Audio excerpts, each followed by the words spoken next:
कहानी का शीर्षक है नशा। इसके लेखक हैं मुंशी प्रेमचंद। ईश्वरी एक बड़े जमींदार का लड़का था और मैं एक गरीब क्लर्क का, जिसके पास मेहनत मजूरी के सिवा और कोई जायदाद न थी। हम दोनों में परस्पर बहसें होती रहती थीं। मैं जमींदारी की बुराई करता, उन्हें हिंसक पशु और खून चूसने वाली जोंक और वृक्षों की चोटी पर फूलने वाला बंझा कहता। वह जमींदारों का पक्ष लेता, पर स्वभावत उसका पहलू कुछ कमजोर होता था, क्योंकि उसके पास जमींदारों के अनुकूल कोई दलील न थी। वह कहता कि सभी मनुष्य बराबर नहीं होते, छोटे बड़े हमेशा होते रहते हैं और होते रहेंगे। लचर दलील थी। किसी मानुषीय या नैतिक नियम से इस व्यवस्था का औचित्य सिद्ध करना कठिन था। मैं इस वाद विवाद की गर्मी गर्मी में अक्सर तेज हो जाता और लगने वाली बात कह जाता, लेकिन ईश्वरी हारकर भी मुस्कराता रहता था। मैंने उसे कभी गर्म होते नहीं देखा। शायद इसका कारण यह था कि वह अपने पक्ष की कमजोरी समझता था। नौकरों से वह सीधे मुंह बात नहीं करता था। अमीरों में जो एक बेदर्दी और उद्दंडता होती है, इसमें उसे भी प्रचुर भाग मिला था। नौकर ने बिस्तर लगाने में जरा भी देर की, दूध जरूरत से ज्यादा गर्म या ठंडा हुआ, साइकिल अच्छी तरह साफ नहीं हुई, तो वह आपे से बाहर हो जाता। सुस्ती या बदतमीजी उसे जरा भी बर्दाश्त न थी, पर दोस्तों से और विशेषकर मुझसे उसका व्यवहार सौहार्द और नम्रता से भरा हुआ होता था। शायद उसकी जगह मैं होता तो मुझ में भी वही कठोरताएं पैदा हो जाती जो उसमें थीं, क्योंकि मेरा लोकप्रेम सिद्धांतों पर नहीं, निजी दशाओं पर टिका हुआ था। लेकिन वह मेरी जगह होकर भी शायद अमीर ही रहता, क्योंकि वह प्रकृति से ही विलासी और ऐश्वर्यप्रिय था। अब की दशहरे की छुट्टियों में मैंने निश्चय किया कि घर न जाऊंगा। मेरे पास किराए के लिए रुपए न थे और न घर वालों को तकलीफ देना चाहता था। मैं जानता हूँ वे मुझे जो कुछ देते हैं वह उनकी हैसियत से बहुत ज्यादा है। उसके साथ ही परीक्षा का ख्याल था। अभी बहुत कुछ पढ़ना है। बोर्डिंग हाउस में भूत की तरह अकेले पड़े रहने को भी जी न चाहता था। इसलिए जब ईश्वरी ने मुझे अपने घर का न्योता दिया तो मैं बिना आग्रह के राजी हो गया। ईश्वरी के साथ परीक्षा की तैयारी खूब हो जाएगी। वह अमीर होकर भी मेहनती और जहीन है। उसने इसके साथ ही कहा, लेकिन भाई एक बात का ख्याल रखना। वहां अगर जमींदारों की निंदा की तो मुआमिला बिगड़ जाएगा और मेरे घर वालों को बुरा लगेगा। वह लोग तो असामियों पर इसी दावे से शासन करते हैं कि ईश्वर ने असामियों को उनकी सेवा के लिए ही पैदा किया है। असामी भी यही समझता है। अगर उसे सुझा दिया जाए कि जमींदार और असामी में कोई मौलिक भेद नहीं है, तो जमींदारी का कहीं पता न लगे। मैंने कहा, तो क्या तुम समझते हो कि मैं वहां जाकर कुछ और हो जाऊंगा? हाँ, मैं तो यही समझता हूँ, तुम गलत समझते हो। ईश्वरी ने इसका कोई जवाब न दिया। कदाचित उसने इस मामले को मेरे विवेक पर छोड़ दिया। और बहुत अच्छा किया। अगर वह अपनी बात पर अड़ता तो मैं भी जिद पकड़ लेता। सेकंड क्लास तो क्या, मैंने कभी इंटर क्लास में भी सफर न किया था। अब की सेकंड क्लास में सफर का सौभाग्य प्राप्त हुआ। गाड़ी तो 9 बजे रात को आती थी, पर यात्रा के हर्ष में हम शाम को स्टेशन जा पहुंचे। कुछ देर इधर-उधर सैर करने के बाद रिफ्रेशमेंट रूम में जाकर हम लोगों ने भोजन किया। मेरी वेशभूषा और रंगढंग से पारखी खानसामों को यह पहचानने में देर न लगी कि मालिक कौन है और पिछलगू कौन, लेकिन न जाने क्यों मुझे उनकी गुस्ताखी बुरी लग रही थी। पैसे ईश्वरी की जेब से गए। शायद मेरे पिता को जो वेतन मिलता है उससे ज्यादा इन खानसामों को इनाम इकराम में मिल जाता हो। एक अठन्नी तो चलते समय ईश्वरी ही ने दी, फिर भी मैं उन सबों से उसी तत्परता और विनय की अपेक्षा करता था जिससे वे ईश्वरी की सेवा कर रहे थे। ईश्वरी के हुक्म पर सबके सब दौड़ते हैं, लेकिन मैं कोई चीज मांगता हूं तो उतना उत्साह नहीं दिखाते। मुझे भोजन में कुछ स्वाद न मिला। यह भेद मेरे ध्यान को संपूर्ण रूप से अपनी ओर खींचे हुए था। गाड़ी आई, हम दोनों सवार हुए। खानसामों ने ईश्वरी को सलाम किया। मेरी ओर देखा भी नहीं। ईश्वरी ने कहा, कितने तमीजदार हैं ये सब। एक हमारे नौकर हैं कि कोई काम करने का ढंग नहीं। मैंने खट्टे मन से कहा, इसी तरह अगर तुम अपने नौकरों को भी 8 आने रोज इनाम दिया करो तो शायद इनसे ज्यादा तमीजदार हो जाएं। तो क्या तुम समझते हो यह सब केवल इनाम के लालच से इतना अदब करते हैं? जी नहीं, कदापि नहीं। तमीज और अदब तो इनके रक्त में मिल गया है। गाड़ी चली। डाक थी। प्रयाग से चली तो प्रतापगढ़ जाकर रुकी। एक आदमी ने हमारा कमरा खोला। मैं तुरंत चिल्ला उठा, दूसरा दर्जा है, सेकंड क्लास है। उस मुसाफिर ने डिब्बे के अंदर आकर मेरी ओर एक विचित्र उपेक्षा की दृष्टि से देखकर कहा, जी हाँ, सेवक इतना समझता है, और बीच वाले बर्थ पर बैठ गया। मुझे कितनी लज्जा आई, कह नहीं सकता। भोर होते होते हम लोग मुरादाबाद पहुंचे। स्टेशन पर कई आदमी हमारा स्वागत करने के लिए खड़े थे। 2 भद्र पुरुष थे। 5 बेगार। बेगारों ने हमारा लगेज उठाया। दोनों भद्र पुरुष पीछे पीछे चले। एक मुसलमान था रियासत अली, दूसरा ब्राह्मण था रामहरख। दोनों ने मेरी ओर अपरिचित नेत्रों से देखा, मानो कह रहे हैं, तुम कौवे होकर हंस के साथ कैसे? रियासत अली ने ईश्वरी से पूछा, यह बाबू साहब क्या आपके साथ पढ़ते हैं? ईश्वरी ने जवाब दिया, हाँ, साथ पढ़ते भी हैं और साथ रहते भी हैं। यूं कहिए कि आप ही की बदौलत मैं इलाहाबाद पड़ा हुआ हूं। नहीं कब का लखनऊ चला आया होता। अब कि मैं इन्हें घसीट लाया। इनके घर से कई तार आ चुके थे, मगर मैंने इनकारी जवाब दिलवा दिए। आखिरी तार तो अर्जेंट था, जिसकी फीस 4 आने प्रति शब्द है, पर यहां से भी उसका जवाब इनकारी ही गया। दोनों सज्जनों ने मेरी ओर चकित नेत्रों से देखा। आतंकित हो जाने की चेष्टा करते जान पड़े। रियासत अली ने अर्धशंका के स्वर में कहा, लेकिन आप बड़े सादे लिबास में रहते हैं। ईश्वरी ने शंका निवारण की, महात्मा गांधी के भक्त हैं साहब। खद्दर के सिवा कुछ पहनते ही नहीं। पुराने सारे कपड़े जला डाले। यूं कहो कि राजा हैं। 2.5 लाख सालाना की रियासत है, पर आपकी सूरत देखो तो मालूम होता है अभी अनाथालय से पकड़कर आए हैं। रामहरख बोले, अमीरों का ऐसा स्वभाव बहुत कम देखने में आता है। कोई भाप ही नहीं सकता। रियासत अली ने समर्थन किया, आपने महाराजा चांदली को देखा होता तो दांतों तले उंगली दबाते। एक गाढ़े की मिर्जई और चमरौधे जूते पहने बाजारों में घूमा करते थे। सुनते हैं, एक बार बेगार में पकड़े गए थे और उन्हीं ने 10 लाख से कॉलेज खोल दिया। मैं मन में कटा जा रहा था, पर न जाने क्या बात थी कि यह सफेद झूठ उस वक्त मुझे हास्यास्पद न जान पड़ा। उसके प्रत्येक वाक्य के साथ मानो मैं उस कल्पित वैभव के समीपतर आता जाता था। मैं शहसवार नहीं हूँ। हाँ, लड़कपन में कई बार लद्दू घोड़ों पर सवार हुआ हूँ। यहाँ देखा तो 2 कलारास घोड़े हमारे लिए तैयार खड़े थे। मेरी तो जान ही निकल गई। सवार तो हुआ, पर बोटियां कांप रही थीं। मैंने चेहरे पर शिकन न पड़ने दिया। घोड़े को ईश्वरी के पीछे डाल दिया। खैरियत यह हुई कि ईश्वरी ने घोड़े को तेज न किया, वरना शायद मैं हाथ पैर तुड़वाकर लौटता। संभव है ईश्वरी ने समझ लिया हो कि यह कितने पानी में है। ईश्वरी का घर क्या था, किला था।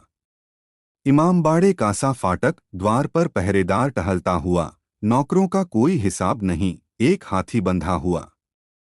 ईश्वरी ने अपने पिता, चाचा, ताऊ आदि सबसे मेरा परिचय कराया और उसी अतिशयोक्ति के साथ ऐसी हवा बांधी कि कुछ न पूछिए। नौकर चाकर ही नहीं, घर के लोग भी मेरा सम्मान करने लगे। देहात के जमींदार लाखों का मुनाफा, मगर पुलिस कांस्टेबल को अफसर समझने वाले कई महाशय तो मुझे हुजूर हुजूर कहने लगे। जब जरा एकांत हुआ तो मैंने ईश्वरी से कहा, तुम बड़े शैतान हो यार, मेरी मिट्टी क्यों पलीद कर रहे हो। ईश्वरी ने दृढ़ मुस्कान के साथ कहा, इन गधों के सामने यही चाल जरूरी थी, वरना सीधे मुंह बोलते भी नहीं।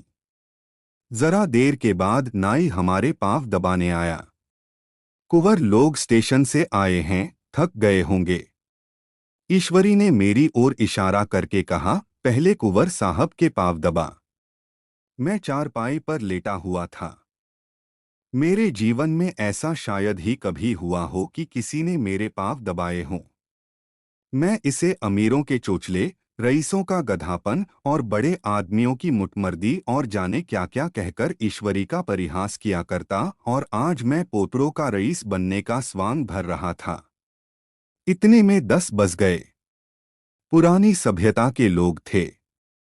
नई रोशनी अभी केवल पहाड़ की चोटी तक पहुंच पाई थी। अंदर से भोजन का बुलावा आया।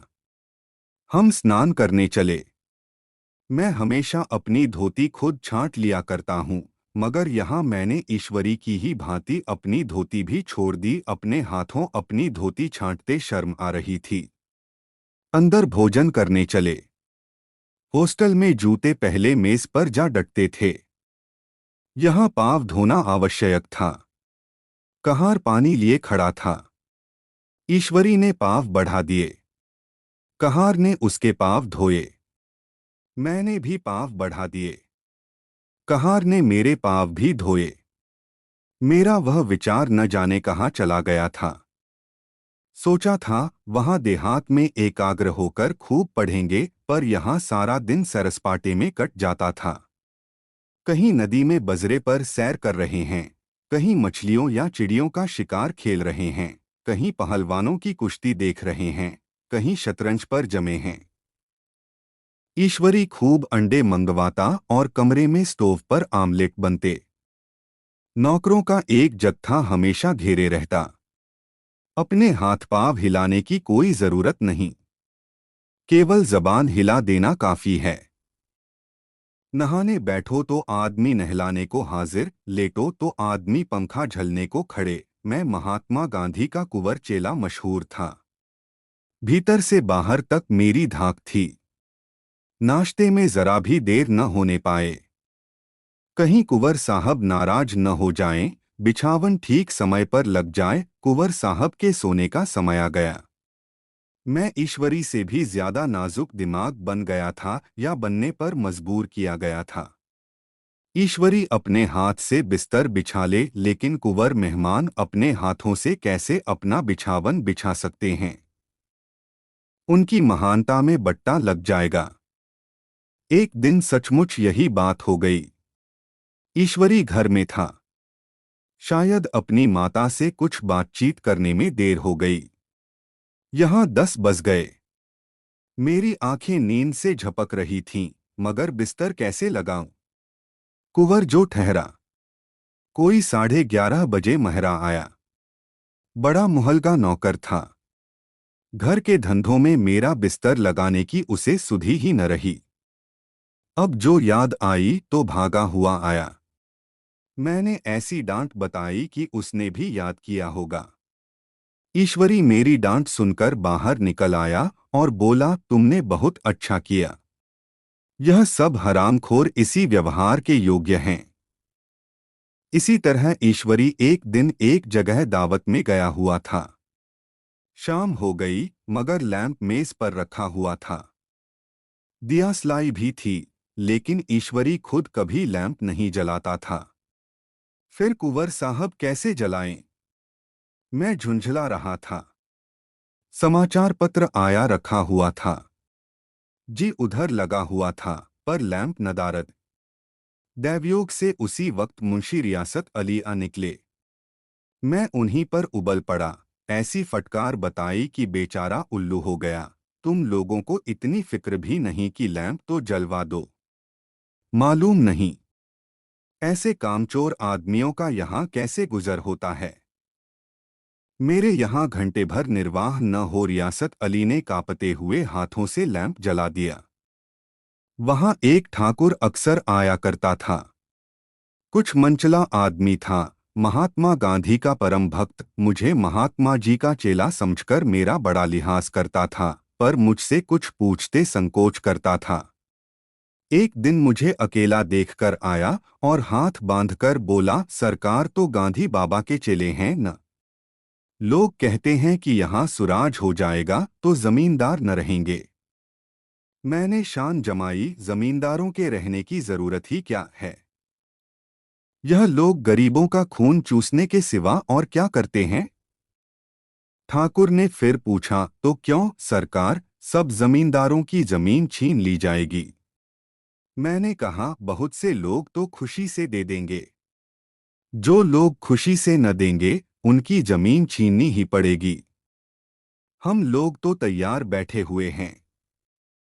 ज्यों ही स्वराज्य हुआ अपने इलाके असामियों के नाम हिब्बा कर देंगे। मैं कुर्सी पर पाँव लटकाए बैठा था। ठाकुर मेरे पाँव दबाने लगा। फिर बोला, आजकल जमींदार लोग बड़ा जुल्म करते हैं सरकार।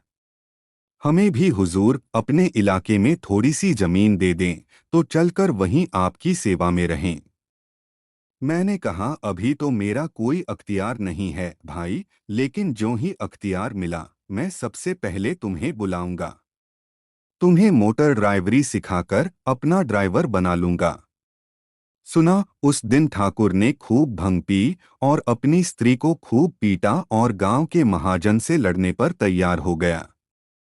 छुट्टी इस तरह तमाम हुई और हम फिर प्रयाग चले। गांव के बहुत से लोग हम लोगों को पहुंचाने आए। ठाकुर तो हमारे साथ स्टेशन तक आया। मैंने भी अपना पार्ट खूब सफाई से खेला और अपनी कुबेरोचित विनय और देवत्व की मुहर हरेक हृदय पर लगा दीजी तो चाहता था हरेक नौकर को अच्छा इनाम दूं, लेकिन वह सामर्थ्य कहाँ थी। वापसी टिकट था ही, केवल गाड़ी में बैठना था, पर गाड़ी आई तो ठसाठस भरी हुई। दुर्गा पूजा की छुट्टियां भोगकर सभी लोग लौट रहे थे। सेकेंड क्लास में तिल रखने की जगह नहीं। इंटर क्लास की हालत उससे भी बदतर। यह आखिरी गाड़ी थी, किसी तरह रुक न सकते थे। बड़ी मुश्किल से तीसरे दर्जे में जगह मिली। हमारे ऐश्वर्य ने वहां अपना रंग जमा लिया, मगर मुझे उसमें बैठना बुरा लग रहा था। आए थे आराम से लेटे लेटे जा रहे थे सिकुड़े हुए। पहलू बदलने की भी जगह न थी। कई आदमी पढ़े लिखे भी थे। वे आपस में अंग्रेजी राज्य की तारीफ करते जा रहे थे। एक महाशय बोले, ऐसा न्याय तो किसी राज्य में नहीं देखा। छोटे बड़े सब बराबर। राजा भी किसी पर अन्याय करे तो अदालत उसकी गर्दन दबा देती है। दूसरे सज्जन ने समर्थन किया, अरे साहब, आप खुद बादशाह पर दावा कर सकते हैं। अदालत में बादशाह पर डिग्री हो जाती है। एक आदमी जिसकी पीठ पर बड़ा गट्ठर बंधा था कलकत्ते जा रहा था। कहीं गठरी रखने की जगह न मिलती थी। पीठ पर बांधे हुए था। इससे बेचैन होकर बार बार द्वार पर खड़ा हो जाता। मैं द्वार के पास ही बैठा हुआ था। उसका बार बार आकर मेरे मुंह को अपनी गठरी से रगड़ना मुझे बहुत बुरा लग रहा था।